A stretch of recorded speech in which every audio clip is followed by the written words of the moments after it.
నిర్మల్ జిల్లా ఖాన్పూర్లో ముత్తూట్ ఫైనాన్స్ శాఖలో తాకట్టు పెట్టిన బంగారం ఇవ్వకపోవడం, సిబ్బంది ఇవ్వకపోవడంతో వినియోగదారులు తీవ్ర ఆందోళనకు గురవుతున్నారు. తమ బంగారం అక్కడే ఉందా లేదా మరేదైనా జరిగిందా అనే తీవ్ర అయోమయంలో పడ్డారు. గత 15 రోజులుగా బంగారం విడిపించుకునేందుకు వస్తున్న కస్టమర్లు మరో రోజు రావాలంటూ సిబ్బంది కాలక్షేపం చేస్తున్నారు. వడ్డీ గడువుకు ఒక్కరోజు ముందే వచ్చి డబ్బు కట్టినా అధిక వడ్డీ వసూలు చేస్తున్నారని మరో కస్టమర్ వాపోయారు. 5 రోజుల క్రితం వచ్చి వెళ్లినప్పటికీ మళ్లీ వెళ్తే అవే సాకులు చెబుతూ ఇబ్బంది పెడుతున్నారని ఆవేదన వ్యక్తం చేశారు. తమ బంగారానికి రక్షణ లేకుండా పోయింది. ఈ వ్యవహారంపై ఉన్నతాధికారులు సమగ్ర విచారణ జరిపి మోసపోతున్న కస్టమర్లకు వెంటనే న్యాయం చేయాలని వినియోగదారులకు డిమాండ్ చేస్తున్నారు.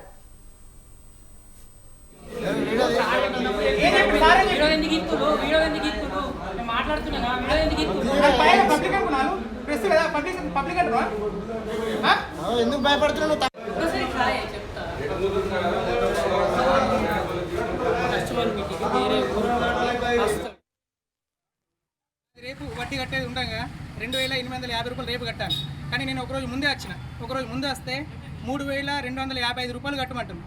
దానికి దీనికి తేడా ఇస్తే 405 రూపాయలు ఎక్కువ కట్టమంటారు. ఎందుకు కట్టమంటారు అని అంటే సమాధానం లేదు. మా మేనేజర్కి సంబంధం అంటే మేనేజర్కి ఫోన్ చేస్తే మేనేజర్ రెస్పాన్సిబుల్ లేడు.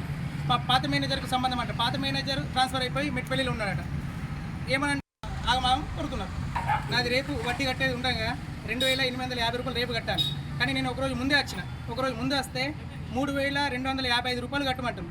దానికి దీనికి తేడా ఇస్తే 405 రూపాయలు ఎక్కువ కట్టమంటారు. ఎందుకు కట్టమంటారు అని అంటే సమాధానం లేదు. మా మేనేజర్కి సంబంధం అంటే మేనేజర్కి ఫోన్ చేస్తే మేనేజర్ రెస్పాన్సిబుల్ లేడు. పాత చెప్తా